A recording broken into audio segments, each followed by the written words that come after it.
દિયોદરમાં કોંગ્રેસ નેતાઓ સામે થયેલી ફરિયાદ બાબતે સમાચાર। કોંગ્રેસે હવે કલેક્ટર અને એસપીને આવેદનપત્ર સોંપ્યું છે। કોંગ્રેસ સાંસદ જ્ઞાનીબેન ઠાકોરે ગંભીર આરોપ લગાવ્યા। ઠરાવ વગર અધિકારી ભાગ્યા તેવો આરોપ લગાવ્યો। ખોટી કલમ લગાવી ડરાવવાનો પ્રયાસ કર્યો। બીએનએસ કલમ 109 હેઠળ ફરિયાદ થઈ છે। ચૂંટણી માટે નવા અધિકારીની કોંગ્રેસે માંગ કરી। ન્યાય માટે હાઈકોર્ટ સુધી જવાની ચીમકી આપવામાં આવી છે।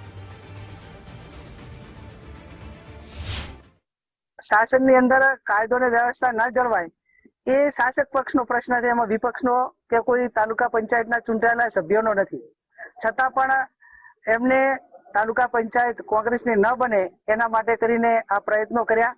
એમાં વહીવટી તંત્ર પૂરેપૂરું સામેલ, સરકારના જે કંઈ એમને આદેશ આપવા વાળા લોકો હોય। પણ આજે અમે કલેક્ટર સાહેબને મળ્યા છીએ,